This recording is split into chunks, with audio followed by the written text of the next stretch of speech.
यह महात्मा बुद्ध का देश है। ईसा से 563 वर्ष पूर्व लुम्बिनी के शाक्य क्षत्रिय राज परिवार में राजा शुद्धोधन और माता महामाया से सिद्धार्थ का जन्म हुआ था, जिन्हें हम आज महात्मा बुद्ध के नाम से जानते हैं।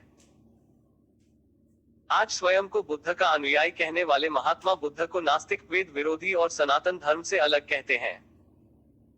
यदि इन्होंने महात्मा बुद्ध के ग्रंथों का कुछ अंश मात्र भी पढ़ा होता तो ऐसी निराधार बातें कदापि ना करते। महात्मा बुद्ध जीवन भर सनातन वैदिक धर्म के प्रति पूर्ण निष्ठावान रहे। यज्ञों में बलि जैसी कुप्रथाओं से समाज में भ्रांतियां प्रचलित हो गई थी, उन्हें दूर कर उन्होंने समाज को जोड़ने का काम किया। महात्मा बुद्ध ने वेदों की प्रशंसा करते हुए सुत्तनिपात श्लोक 292 में कहा है, विद्वाचा वेदेहि समेच धम्मम न उच्चावच गच्छति भूरिपजो। अर्थात जो विद्वान वेदों से धर्म का ज्ञान प्राप्त करता है वह कभी विचलित नहीं होता। विद्वाचा सो वेदगु नरो इद भवाभावे संगम ईमन विसज्जा सो वीतहो अनिघो निरासो अतारी सो जाति जरांति ब्रुमिति। सुत्तनिपात श्लोक 1060। अर्थात वेद को जानने वाला विद्वान इस संसार में जन्म या मृत्यु में आसक्ति का परित्याग करके और तृष्णा तथा पापरहित होकर जन्म और वृद्धावस्थादि से पार हो जाता है, ऐसा मैं कहता हूँ।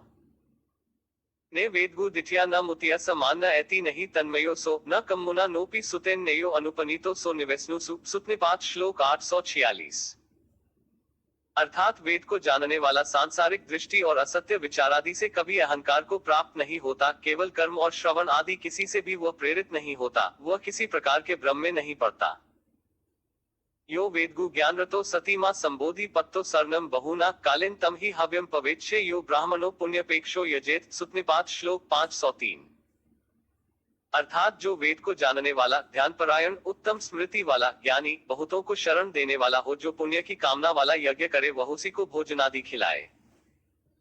इसके अतिरिक्त महात्मा बुद्ध ने धम्मपद अध्याय 3 सत्संगति प्रकरण में कहा है, साहु दस्सव्रियान्न सन निवासो सदा सुखो। श्लोक 5।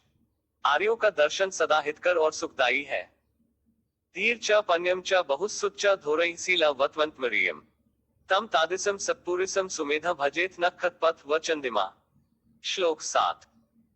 जैसे चंद्रमा नक्षत्र पथ का अनुसरण करता है, वैसे ही सत्पुरुष का, जो धीर, प्राज्ञ, बहुश्रुत, नेतृत्वशील, व्रती, आर्य तथा बुद्धिमान है, का अनुसरण करें।